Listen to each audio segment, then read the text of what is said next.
So guys, आपको अपनी screen पे अभी 3 चित्र दिख रहे होंगे, 1, 2 और 3। इन तीनों चीज़ों में क्या सिमिलैरिटी है आप ज़रूर कमेंट सेक्शन में बता देना और इसका आंसर आपको वीडियो के एंड तक मिल जाएगा। सो गाइस, आज की वीडियो का टॉपिक है व्हाट इज़ अ डिस्प्ले। अब आप हमें पूछोगे कि डिस्प्ले, सबको पता है डिस्प्ले क्या होता है, पर उसके अंदर का जो मिर्च मसाला है वो हम आज आपको वीडियो में एक्सप्लेन करेंगे। So stay tuned and let's get started.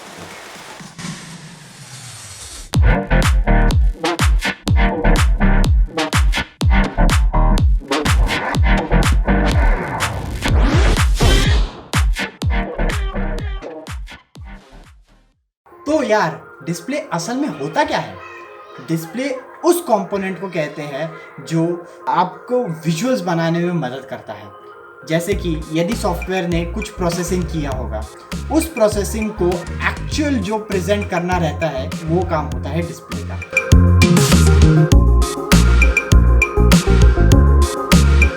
आप एक डिस्प्ले की वर्किंग को कैसे कंपेयर कर सकते हैं? कंपैरिजन में देखा जाए तो ये एक टॉर्च के समान भी कंपेयर किया जा सकता है। कैसे? अब एक टॉर्च में क्या होता है कि बेसिकली जो लाइट एमिटिंग डायोड और एलईडी होता है उसमें वो बैटरी से एनर्जी एब्जॉर्ब करता है और उसको लाइट एनर्जी में कन्वर्ट करता है। इसमें भी वैसा ही होता है, ये भी स्मार्टफोन बैटरी से एनर्जी एब्जॉर्ब करता है और एमिट करता है लाइट। बस फ़र्क इतना है कि इसमें डिजिटल लाइटिंग होती है। अब डिजिटल लाइटिंग में क्या होता है कि हर एक पिक्सल, जैसे टॉर्च में एलईडी होता है वैसे स्मार्टफोन में पिक्सल्स होते हैं। ये पिक्सल्स साथ में मिलकर एक पर्टिकुलर सॉफ्टवेयर प्रोसेस के थ्रू ये समझ लेते हैं कि एक पर्टिकुलर कलर कैसे एमिट करना है। अब जैसे कि यदि आपको रेड कलर एमिट करना हो तो उस पर्टिकुलर एरिया के पिक्सल्स रेड हो जाएंगे। यदि आपको ब्लू कलर एमिट करना हो तो उस पर्टिकुलर एरिया के पिक्सल्स ब्लू हो जाएंगे। This is all controlled by the software and there is no hand of a person. जैसे कि अगर आप टॉर्च में से टॉर्च को दबाओ तो एक ही कलर की लाइट निकलती है, शायद मल्टी कलर भी हो सकता है, पर आप उसको इंटरनली कंट्रोल नहीं कर सकते। पर इस केस में ऐसा नहीं है। आप इस वीडियो को देख रहे हो इन्हीं पिक्सल्स के कारण। तो डिस्प्ले के कितने प्रकार होते हैं? काफ़ी सारे होते हैं और उन सबको हम थोड़ा थोड़ा डिटेल में डिस्कस करने वाले हैं। सबसे पहले आते हैं एलसीडी डिस्प्ले पे।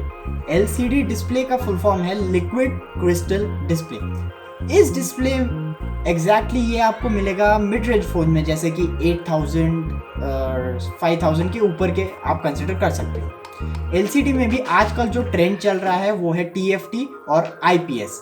अब टीएफटी डिस्प्ले क्या होता है?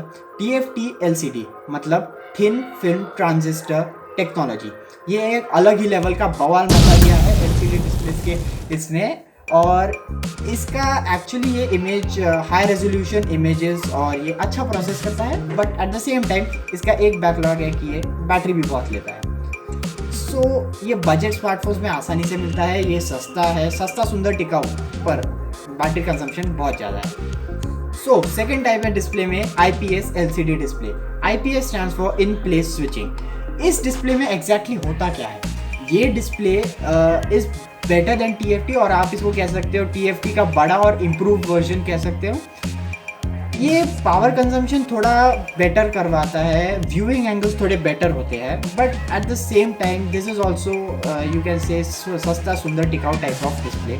ये आपको उतनी बेटर परफॉर्मेंस नहीं दे पाएगा जो आपको थोड़ा, अगर आप बजट बढ़ा देते हो, जैसे 30,000 40,000 के आजकल के फ़ोन्स में जो डिस्प्ले मिलता है उतना अच्छा नहीं दे पाएगा, but definitely it is better than TFT display. And इसके व्यूइंग एंगल्स थोड़े ख़राब हैं। व्यूइंग एंगल्स मतलब अगर आप एक स्मार्टफोन को सपोज मेरे पास तो अभी ये पेंसिल है। So second type of display है ओलेड डिस्प्ले, यानी ऑर्गेनिक लाइट एमिटिंग डायोड। आपको अभी अपनी स्क्रीन पर एक डायग्राम दिख रहा होगा। बेसिकली क्या होता है इस डिस्प्ले में? एक ऑर्गेनिक शीट एक कैथोड और एक एनोड के बीच में स्क्वॉश्ड हो जाती है। इस ऑर्गेनिक शीट का काम क्या होता है? जैसे ही आप अपने स्मार्टफोन के डिस्प्ले को टच करते हो, ये एक इलेक्ट्रिक पल्स जनरेट करता है।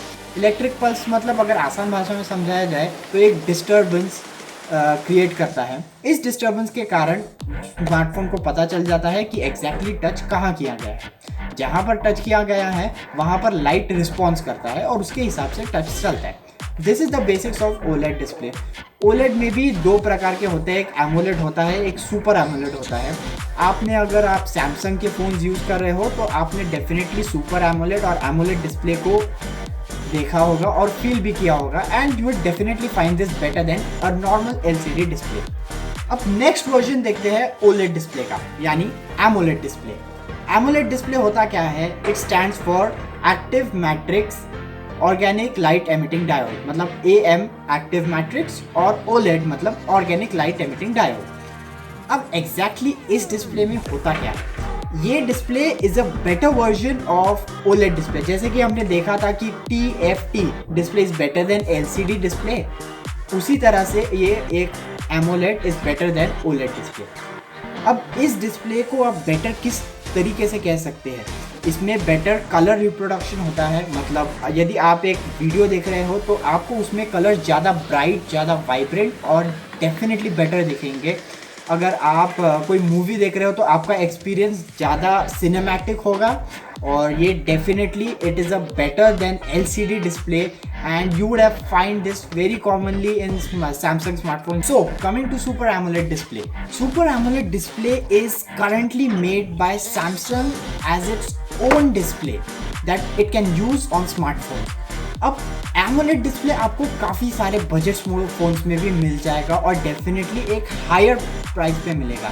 जैसे कि अगर आप मिड रेंज स्मार्टफोन में जाओगे जैसे 10 to 15,000 के बजट में, तो फिर AMOLED डिस्प्ले जितना थोड़ा डिफिकल्ट हो जाएगा। शायद आपको एक हाथ दो प्रोडक्ट मिल जाएंगे, but the rest performance might not be as good as it if you go for super AMOLED display developed by Samsung. आपको ये सैमसंग के M21 और बजट स्मार्टफोन्स में भी काफ़ी आसानी से मिलेगा। क्यों? क्योंकि ये सैमसंग ने खुद डेवलप किया है अपनी टेक्नोलॉजी। ये actually the thinnest AMOLED display है। इस डिस्प्ले में सैमसंग ने बेसिकली क्या किया है कि जो टच सेंसर्स है जो डिवाइस में एक्स्ट्रा स्पेस लेते हैं, उसको उन्होंने अपने डिस्प्ले में ही इंटीग्रेट कर दिया है। ऐसा होने के कारण जो डिस्प्ले है उसकी परफॉर्मेंस डेफिनेटली बहुत ज़्यादा बेटर है बाकी के डिस्प्ले से कंपैरेटिव, और इट इज़ डेफिनेटली बिकॉज ये बजट स्मार्टफोन्स में मिलता है, तो फिर या that's the better option than any other smartphone. So what time is it guys? This is story time right now, और ये स्टोरी रिलेटेड होने वाली है एक गोरिल्ला और एक पैंडा के बीच में। उनको इंटरनेशनल स्टेटस कैसे मिला? तो लेट्स गेट स्टार्टेड। एक बार क्या हुआ था ना, वो गोरिल्ला और पैंडा बैठकर घास चल रहे थे। ओके, अब घास चलते चलते क्या हो गया, एक हंटर आ गया उन दोनों का शिकार करने। तो फिर गोरिल्ला ने अपने पंच से हंटर को मार डाला, और जो पैंडा था उसके जो बदन में जितना फैट है, हंटर उसको देख के मर गया। काफ़ी ज़्यादा स्टूपिड हो रहा है। ओके, सो एक्चुअली वो स्टोरी आपको गोरिल्ला ग्लास और पैंडा ग्लास से इंट्रोड्यूस करने की थी। That has no relation with what I am going to speak now. So gorilla glass और panda glass are basically made to secure your display from scratches, from shocks, and to make it more durable. Exactly इसका काम क्या होता है ये भी हम जान लेंगे। सबसे पहले आते हैं थोड़ी हिस्ट्री पे। History, okay. सो गोरिल्ला को कॉर्निंग ने पहले भी बार 2007 में आईफोन के लिए बनवाया था, और तब से उनको कॉन्फिडेंस आ गया अपने ग्लासेस पे कि वो एवरी जनरेशन के साथ उसको बेटर करते गए, and you are definitely finding it nowadays in most of the smartphone having Gorilla Glass 3 protection, Gorilla Glass 4 protection. These glasses are made up of 1 minute alkali aluminosilicate। काफ़ी complicated है, but या definitely it helps in जो normal glass होता है हमारा, उसको better करने में ये कंपाउंड मदद करता है टू मेक इट स्ट्रेंथन। और why is it called Gorilla? Gorilla because Gorilla according to them represent strength, durability, उसके बड़े बड़े मसल्स होते हैं, इसके कारण हो सकता है। और panda glass is made by a Chinese company, और panda glass is also similar to gorilla glass you can say, but it is not so much found in nowadays smartphone. Gorilla glass ज़्यादा popular है। I have not seen many panda glasses recently, but yeah gorilla glass and panda glass they are basically made to protect your display. That's it. तो finally जो चीज़ आपको ध्यान में रखनी चाहिए जब आप अपना अगला स्मार्टफोन खरीदें वो है रिफ्रेश रेट। अब एक रिफ्रेश रेट होता क्या है? Definitely you would have seen 60 hertz display, 70 hertz display और 120 और 144 हर्ट्ज डिस्प्ले तक आपने देखा होगा। आजकल के डेफिनेटली टेक्नोलॉजी बहुत ज़्यादा इंप्रूव हुई है, इसलिए ये रिफ्रेश रेट होता है कि how many times the colours of your screen refreshes every second. मतलब अगर आप 1 सेकेंड का काउंटडाउन लगाते हो तो आपका स्क्रीन अगर 60 हर्ट्ज है तो 60 टाइम्स वो रिफ्रेश करेगा to get your better image quality. हो काफ़ी ज़्यादा हो गया ना। अब आपको कंपेयर करना होगा रेगुलर स्क्रीन और एक 60 हर्ट्ज स्क्रीन से, तो फिर और एक 90 हर्ट्ज स्क्रीन से, तो फिर definitely you can try scrolling your any text और योर डॉक्यूमेंट। स्क्रॉल करते समय अगर आपको थोड़े लैग्स दिखेंगे तो फिर वो definitely it has a low refresh rate, but if it is scrolling perfectly smooth where in every letter is perfectly moving on its place. अगर एग्जाम्पल डेफिनेटली दिखाऊंगा आपको, अगर ऐसा है तो फिर आपका हाई रिफ्रेश रेट है, और रिफ्रेश रेट जब ज़्यादा होता है तो फिर it definitely consumes battery a lot more than the regular refresh rate. So most of the smartphones come in regular refresh rate. अगर refresh rate ज़्यादा हुआ तो फिर बैटरी कंज्यूम डेफिनेटली ज़्यादा होती है, but it definitely gives you a better experience. Overall experience refresh rate ज़्यादा होने से बेटर होता है। अगर आप गेम्स खेलते हो जैसे PUBG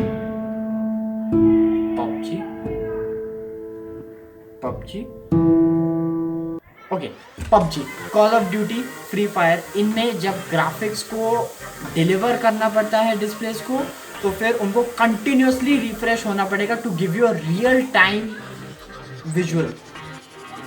So that's it about refresh rate and the displays. I think I would have covered the maximum topics that I could have. So now you are, I think, free to go to the market to buy you a new smartphone, and definitely मेरे सारे points का ध्यान रखना। अगर super AMOLED definitely Samsung का budget में है तो फिर you can go for that. 30,000 के आसपास है तो फिर आपको बेटर रिफ्रेश रेट भी मिल जाएगा। और LEDs को I would suggest you to isolate them or to ignore those displays, because definitely they have a little less performance than the AMOLED display and OLED display. So guys, that's it for this video. और आज का video definitely I've tried my best to cover all the topics that I could. अगर कुछ रह गया हो तो आप कमेंट सेक्शन में ज़रूर बताना, लाइक करना, सब्सक्राइब करना, शेयर करना और फनो डिजिटल को ज़रूर सपोर्ट करना। Thank you and see you soon.